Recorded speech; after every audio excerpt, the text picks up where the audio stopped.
Welcome to You Don't Know Ball. Today, we're going to be talking about all the coaching changes that have gone on.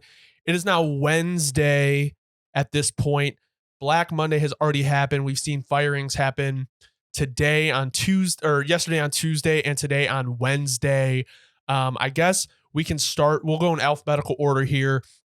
The first coach that was fired probably a minute after, literally like 12:01 on midnight was Arthur Smith. And I don't think it was much of a surprise. I think everyone was kind of waiting on this to happen. And Falcons fans, I think, were rejoicing at this because I think 3 7-10 finishes in a row with that talent constantly upgrading on your team and you're just not able to get it done. Very, very frustrating. No, truly, the Art Smith tenure is definitely going to be one of the more interesting ones to look back on because, I always admit my faults. There was a period of time where I speak for myself, and I think you were on the train too. It was like the Art Smith truth trade. It was kind of like, hold on, he's working with little. And very quickly it turned into, no, he's working with a lot. And it still looks like it when he had a little bit. And it just came down to, it was the smartest guy in the room syndrome with Art, obviously. And that was his demise. And at the same time, it definitely, the whole, the way he went out, just two on top of it, definitely did not help his case. Yeah. I think in his mind, though, it was clearly already discussed at one point that if they didn't win that game, or at least win that game, or make it to the playoffs, it was wrapped after the year was over. So I think that probably adds to it. Like he was just like, fuck it, I'm gonna let it rip right now. And two, because it's Dennis Allen. Like it was the perfect guy to fucking lay out on. He knew Dennis Allen was gonna come swing on him or anything. But yeah, bro, regardless, if you're a Falcons fan, I think you're in a position right now where the future looks really, really bright. Like if they held on to Art Smith, you'd kind of be in a very similar situation as the Saints right now. But now you're in a position where you kind of feel like we're free. It's like, hey, we just got to get the next guy in the building. And we got the guys around him. Now you just got to find the right guy. I guess my question to you is, what do you do at quarterback? Because obviously this offense is a very appealing option. Bijan, Drake, and Kyle Pitts, and their defense is pretty good as well. I mean, I feel like unless, as a head coach, is it attractive to walk into a situation where your quarterback is Taylor Heineke or Desmond Ridder? What do you think is the next steps for them at quarterback? See, and to your point, literally, I'm already on it where I'm looking at, I had to pull up right away just to make sure I have my list fully refreshed. Who were the free agent quarterbacks going to be this year? And when you look at it, let's be realistic for a second. I mean, who would you want to bring in? I guess here's my thing. Your realistic scenarios are very limited, which the realistic one being, honestly, the only one, in my opinion, is Ryan Tannehill. But if you're a Falcons fan, I'm sure that doesn't entice you that much. And on top of it, okay, I'll give you the best case scenario. Okay. The best case scenario is if you somehow, some way could lure Kirk over with more money or whatever. But like Kirk already just said, money doesn't motivate him anymore. It's about being in the right spot. And it's like, I feel like Minnesota is pretty much a lock at this point. I don't see him moving on from Minnesota. I think he's going to sign a team-friendly 2-year deal. Tannehill, in my opinion, made a little bit of sense when Arthur Smith was there because he was with him in Tennessee. But I feel like the only option is through draft. I mean, you hold the number 8 spot. I would imagine quarterbacks go 1 and 2. I don't see Chicago moving off their pick. I don't see Washington moving off their pick. And then it's like at that point, let's say Caleb Williams and Drake may go, Bo Nix, Michael Penix, Jane Daniels, JJ McCarthy. I think what guy they is selling you? They could be in trade up range. Trade up? Or do you think they'll trade down? It's where it's tough. I could potentially see either, to be honest. Because to that point, they could trade out if they want to, but I think they have some ammo. If they want to move up there, it's definitely possible. But you'd have to give up a pretty big chunk of what's already helping you be really good. And I think it would be for in the areas you're good in. I feel like it would have to be for Jaden Daniels too, because it's I feel like Drake and obviously the combine is quite a while away and things change and the draft positions of these athletes change. But I mean, Jane Daniels, I can see Drake may possibly losing some draft stock, but it's just I'm not so convinced New England's going to move off the 3rd pick. No, I think New England's going to stay there. And I think no matter what, it's kind of in a position right now where I think no matter how New England approaches it, it's going to work out pretty well for them. Mm-hmm. Honestly, that's just how I'm seeing it right now. Mm-hmm. But I'll go back to one more scenario for here I just thought of because I was just looking at it. You know what? But again, it's also in the very unlikely realm because if you're the Colts, you're probably going to re-sign the man, given what just happened.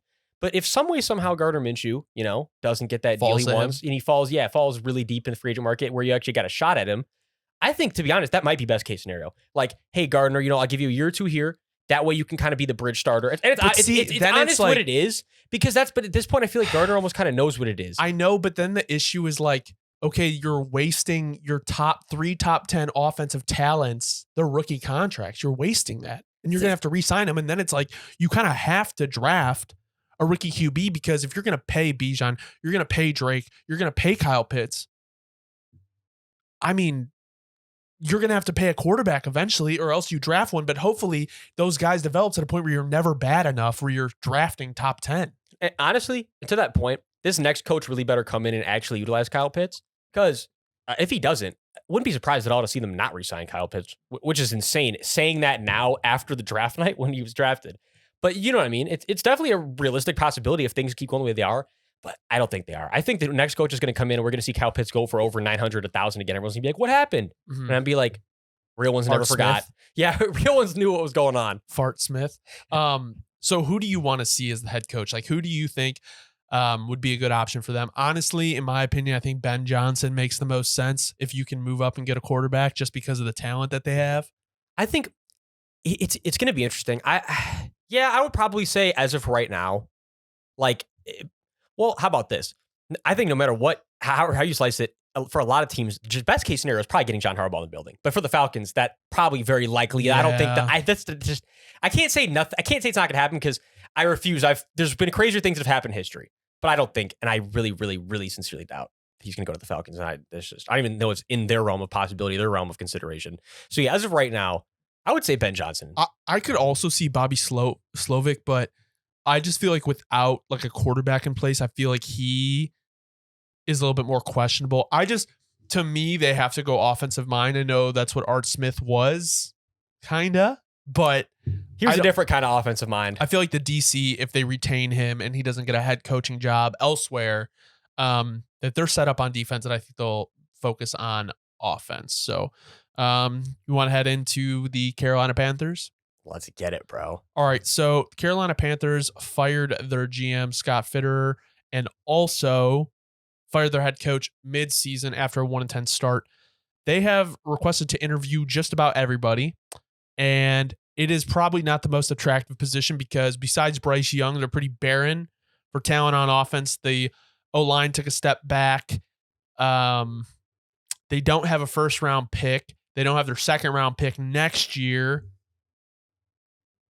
David Tepper is a pretty controlling owner and doesn't really seem like the job is too attractive. And I kind of feel bad for Bryce Young, but I guess my question is like, what do you kind of think is Carolina's options here to fill their head coaching vacancy?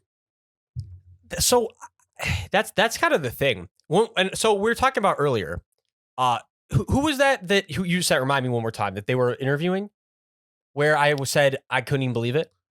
Brian Johnson. I thought it was Brian OC Johnson for the Eagles. Yeah, so the Brian Johnson interview, I think, call me crazy, does that kind of maybe potentially like highlight where they're at right now? Like they're in a position they know it's such a poor position that they're taking shots. They're like, dude, they're like, don't even give me any of the top of the line candidates. They're not coming in this building.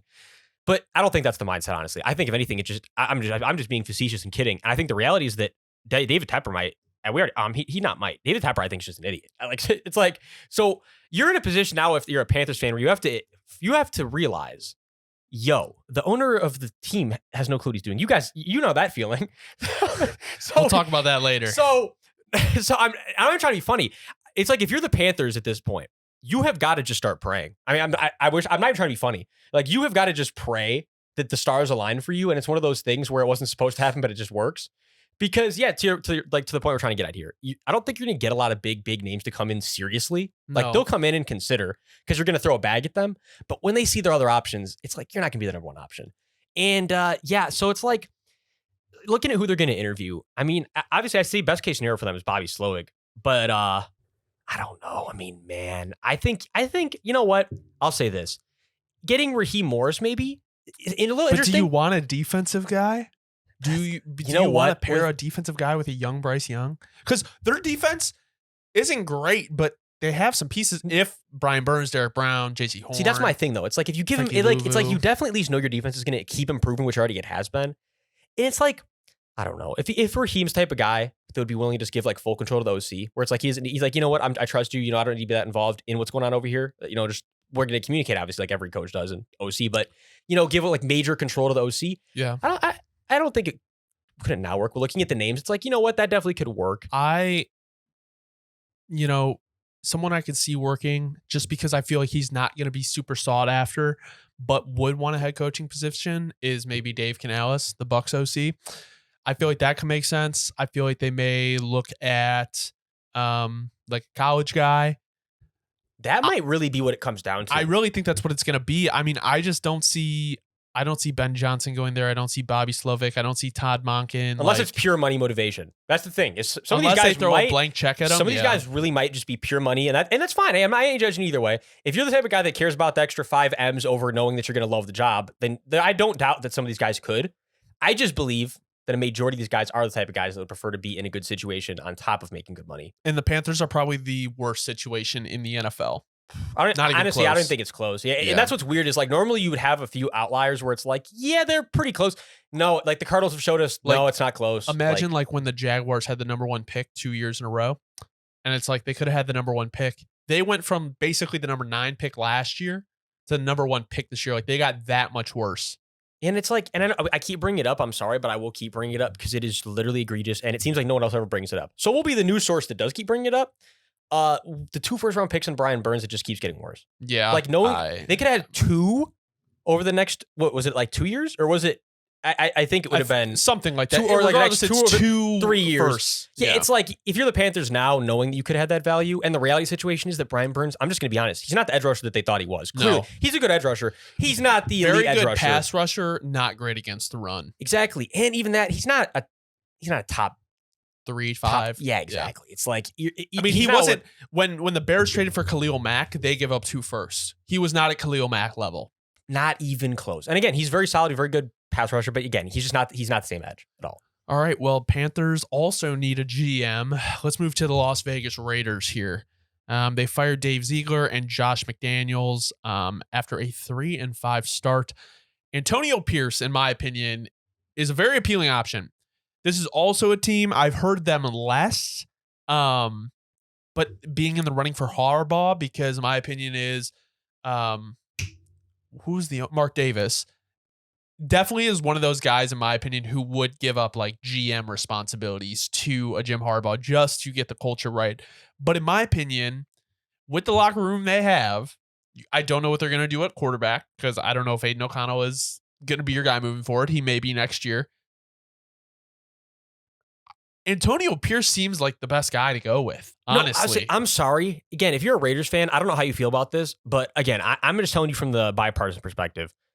I think what he showed me, like how bought in that they looked and were this year, I haven't seen that in a long time from the Raiders at all. Yeah. And on top of it, especially with their defense is not that talented. I was going to say, like, that's the thing is, when he stepped away from that role to be the head coach, it's not like it was like, okay, then now it was like we lost identity. Like, no, the defense was still right on point. And on top of it, I think like offense, you still got a lot of work to do, but they had plenty of productive games this year. Like that, their Raiders were a very midline offense, but it was never like, in my opinion at least, more than once or twice, like a completely underwhelming game where you're like, okay, obviously AP, like he can't game plan this. It was like, no, like every week AP came with a pretty good game plan. And it wasn't even like that was what he was expecting to do this whole season. Like, I'm sorry. Again, because I was big on it with Bisaccia, but Bisaccia felt different. Like Bisaccia was AP good. seems like a real like AP. It's like real long term. With Rich, it was kind of like it might work again next year, but I'm not. It's like, how's that really going to go long term? With AP, it's like, no, I can actually see him like building a culture. I really can. Yeah. I mean, I think all the players are behind him too. I think the way he has galvanized that locker room, and also like fucking Jack Jones. Jack Jones has been a stud since they signed him, or not. Wait, because they got him from the Patriots, correct? Yeah. Where it's like, I think Jack Jones, honestly, on the Patriots even, he had plenty of stud moments. It was just like how it reminded me about. It was kind of like It wasn't working out with him personally, and there was personal stuff. But he's always been a talented guy. Yeah. So, I mean, I think the main issue for them is filling the GM because they actually have not had any formal requests to interview head coaches. So, Antonio Pierce may be the guy for them. I guess kind of to close this out, because I don't really know how much we can talk about, like, if they're not asking to interview anybody. I honestly don't know, like, where you would really go outside of Antonio Pierce. It feels like that's the thing, is it feels like it's Harbaugh or anything, and that's probably why there's no request, because it's like at this point everyone still doesn't even know where things stand with Harbaugh. Yeah. I think honestly Harbaugh is going to be a Charger, but let's talk quarterback really quick before we move on. I feel like if Antonio Pierce is the coach, I have a strong feeling that if very strong if the Patriots do not take Jane Daniels at that number 3 spot, that Jane Daniels is either going to be a Giant or he's going to be a Raider, because I believe in Jane Daniels' Heisman speech, he named Antonio Pierce. And it would just make too much sense with the way they have built that culture there. Oh, I'm sure that's the thing. It's like, let's even cut it down to like what's going on right now, right here, right now, like today. When they're meeting with AP and they're like, "What's your vision?" I have no doubt he's probably brought that up to them. Like, you know what, my vision, because the Harbaugh vision. The Harbaugh vision is I'm gonna come in and I want JJ. Like, I want my guy and to keep building with JJ McCarthy. But with AP, I'm sure you're getting a different vision. Like, hey, if we could find a way to get him on the team, like, that's my boy. Like, let's we're gonna rot out. So I'm sure that they're weighing their options right now. It's literally almost like, do we want potentially, because it's a much bigger swing, but it's like, do we want Harbaugh and JJ, or are we thinking AP and whatever he can cook up with? Because even regardless, obviously with Harbaugh, even if you get him, it's not like you guarantee JJ if someone else wants to shoot above you and take him. But I don't think with right now he's put out, and like I said, I think JJ is an interesting player, because I think his tape's a lot more redeeming than it is to a lot of people. Where a lot of people are like, I don't see why he's considered a first round pick. I can, but I also don't think he's anywhere near consistent enough yet where he's kind of going to be in a Jordan Love type of situation, per se, where you're not going to see those flashes if you just throw him out into the fire right away. Like, you got to give him still time to develop. But I think he has like that. It's just a matter of like when it can come out in the NFL. So the Raiders have got a lot of sit a year. Yeah, the Raiders got a lot of considering to do for sure. All right, let's move on to the Los Angeles Chargers. I feel like before we get into that, they fired their GM, Tom Telesco. They fired Brandon Staley after a 5-9 start. To me, I feel like they are the prime candidate for Jim Harbaugh, just because, that's what I keep seeing. I keep seeing a ton of sources say that like they are primed to make like a full go at Jim Harbaugh, and they have a GM opening. I could see them giving him the reins to take that GM role. And also something that they have the quarterback in place. They have the most important position. But I will say this, if you look at it from a cap perspective and like kind of the talent on the team, there's a lot of things that need to happen. That's why, like, and we were even saying going into this year, that's kind of like why it was so hard, and it still is, to be like very big on their long-term future. Like, it has nothing to do with Herbert. He's where he is, and he can't. I mean, what is he going to do? Not sign the contract? He had to. I mean, like, he has to be in this position. It was the only thing that made sense. But like everything around Herbert, not everything, but a lot of things around Herbert right now, it's kind of like, you don't really. Let's be honest. Do you feel great about it? No. It's No. like it's serviceable, but we see it's serviceable with him there. But you take him out of the equation, and the Chargers are what the Chargers are. Mediocre team. So they got to lay. I mean, the Chargers are one of the teams that have the most work to do this offseason. I do think, though, honestly, to your point, I think the best case scenario for them is definitely getting Harbaugh to come in and be the GM and head coach. You're nailing 2 birds with 1 stone. You're giving the man control again. And you kind of, like, as we've seen, the Chargers are kind of lacking a vision. Like, give the artist here the pen and the easel and let him just go to work, right? Give him the vision. I also think, too, it's just like, I don't really like, the Chargers really don't have an identity. Oh, yeah, no, they're definitely stuck in identity, especially now that Eckler is a shadow of his former self, unfortunately. And I just feel like they need to bring in someone who will almost like guarantee them a culture. And I feel like that's what you get with Harbaugh. Like, he's going to establish like stability and culture within your team. So I feel like the Chargers they're interviewing everybody, but I just don't see a scenario where like obviously there's definitely scenarios where Harbaugh can go elsewhere. He may not like the situation, blah blah blah. But I feel like this team outside of Washington will be the hardest team. Like they're going to make the biggest push for Harbaugh because if we go to over the cap, I believe that outside, I believe, let's see, next year they are about 35 million over the cap.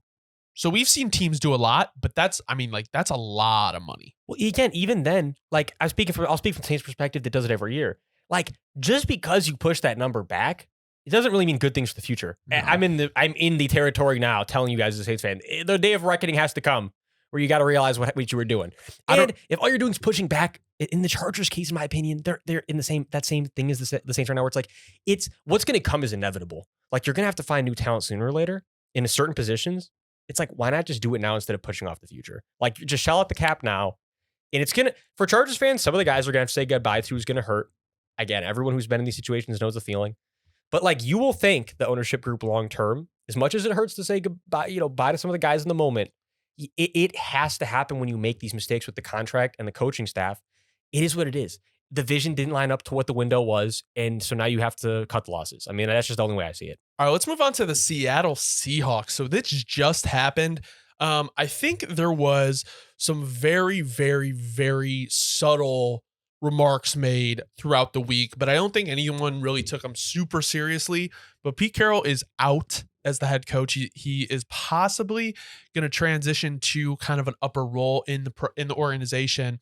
So no requests have been made yet in terms of people they want to interview. But something I did see is that every single time, like every single tweet that came out, there was someone quoting it saying, expect Dan Quinn to be interviewed, like expect him to be, and obviously he was in Seattle previously, but it's like the people that were reporting it were like actual like insiders that like typically will leak information, like Adam Schefter, Garofalo, people like that. So my thing is, who do you see as like kind of like potential candidates for the Seahawks outside of Dan Quinn? Even though Dan Quinn, in my opinion, would make a lot of sense. No, I think mine outside of Dan Quinn. But to your original point before we start recording, the Seahawks are probably one of the very few teams that would make more sense, crazy, but more sense, taking the defensive head coach, right? But on that same side of things, knowing that you're gonna have to, not even likely, have to move on from Geno sooner than later here, it's like, it also makes just as much sense to get the young offensive guy in the building. So I'd say, like, with that said, I think the three top guys for the Seahawks, no doubt, it's definitely got to be, there's no doubt about it, it's got to be Quinn at 1, and then probably Ben Johnson at 2, and then same thing with Slovic. I feel like if you could get Slovic at 3, that's also a great scenario. But then also back to, I mentioned it earlier, but for the Seahawks, I feel like perhaps Raheem Morris also too is one of the defensive guys that maybe getting the building wouldn't be terrible. But I think that I would definitely put him towards the more bottom of the list. I'm just trying to think, like, again, because like I said, I'm trying to give like 2 for each or 3 for each. Like, the Seahawks are in a realm where the defense or offense, I don't think it makes too much of a difference. No matter what, just make sure you get the right guy. Yeah, I think a big thing too is like it is an enticing team because they do have a lot of talent. Like they have DK Metcalf, they have Kenneth Walker, JSN, Noah Fan even. They have Zach Charbonnet. But my thing is like that quarterback position is really up in the air. And it's just like you see what you have with Geno, and it's like whatever you did last year and what you did this year, I feel like that's kind of like the ceiling with him. Like you have you're a first round playoff team at most, in my opinion. And being, a team that is on the edge of that, they're currently picking 16th. You're in like kind of Penix, Bo Nix area. I was thinking for them potentially, like, honestly, the way that they are right now, Bo Nix honestly might, you know what? Bo Nix might maybe be a Seahawk. Would it be a far travel? Oregon? That is crazy. So that's what I was just about to say. As I'm seeing it right now, like the range they're in, Bo Nix just might be a Seahawk. But there's going to be plenty to be determined come combine time and all that pro day. But as of right now, I can definitely see that.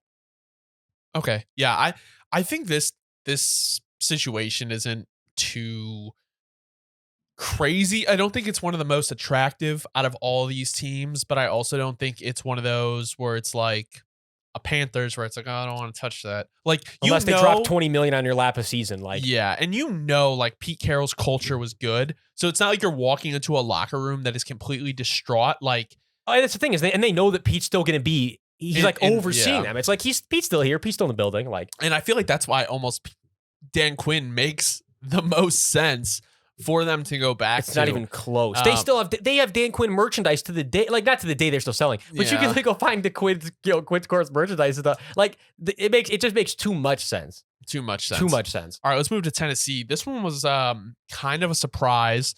Mike Vrabel was fired after 6 years, 2 years under 500.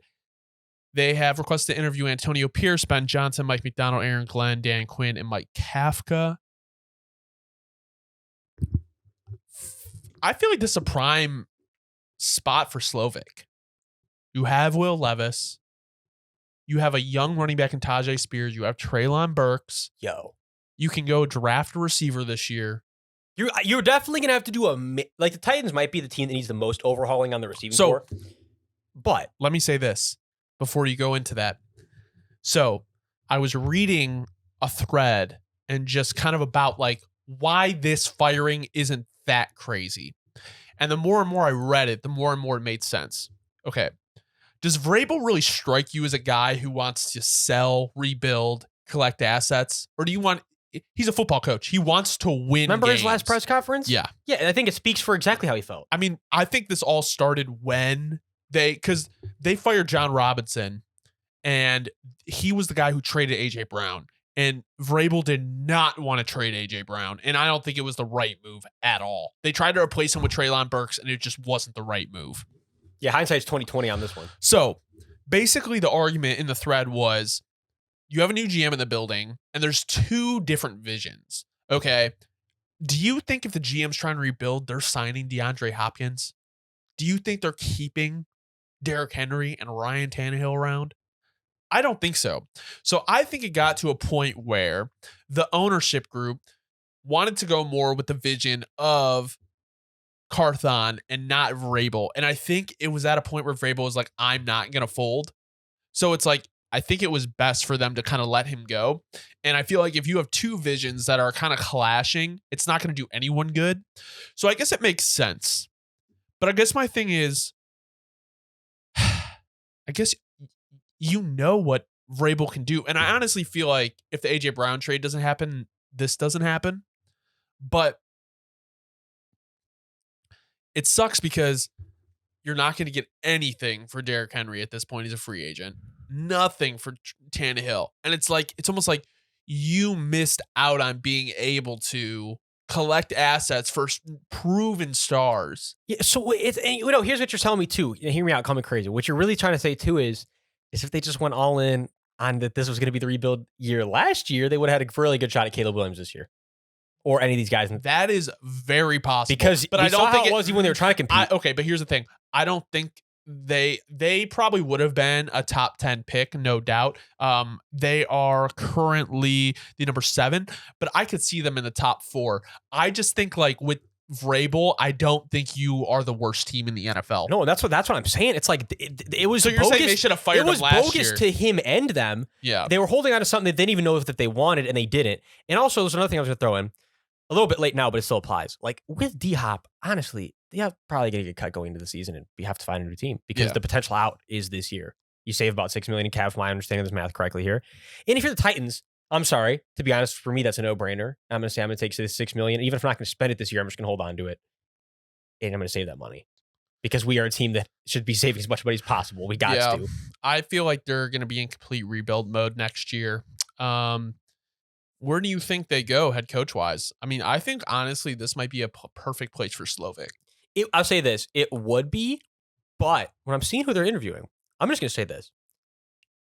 Like, again, it looks like they're focused on DCs. Maybe it wouldn't work because the whole rebuild thing, again, it's weird, but it also could. I'm going to say this though. If the Raiders F it up and they don't take Antonio Pierce, all I'm going to say is the Titans got a shot right here, obviously. Yeah. And they seem to be, if I'm not mistaken, the one team I'm seeing that's actually is interviewed or that wants to interview for whatever reason, the only one. I could be wrong. I'll look it up. Antonio Pierce. So it's like if you it's got him on your lap, it's just them. I'm sorry. I've already seen what he does for the culture. I know it's not the Raider way. You know what? Fuck it. You can make the Titan way. Something new. I would be in. I'm sorry. Call me crazy. I would be in on AP. Yeah, the Titans are an interesting situation. All right, let's go to okay, so like we're not going to talk about the Patriots really because Bill Belichick hasn't left yet. And I don't think he's gone. I think that the resolution that we saw on the wall, it somehow actually came true, even though I thought it was a long shot. Okay. But Bill giving up the GM, saying, fuck it. You know what? I just am coach. You guys are back into having all that. Because I was going to say Vrabel might be a perfect spot, obviously, for New England. Oh, for everyone sure, talks about it. That's what it is. It's going to be very crazy to keep an eye on the Patriots here over the next couple months / years, which is in the future. But the Patriots are going to still be, the Patriots have definitely still some shit upcoming. All right, let's move into our last team, the Washington Commanders.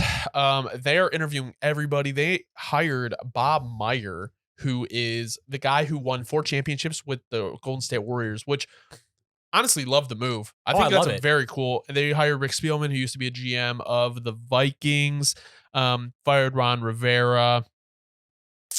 They have requested to interview just about everybody. This is another team I could see Harbaugh possibly going to. And I guess my thing is like, I don't really know what direction you go because obviously they're going to take, in my opinion, probably whoever is not taken at 1, whether that's Caleb Williams or Drake May.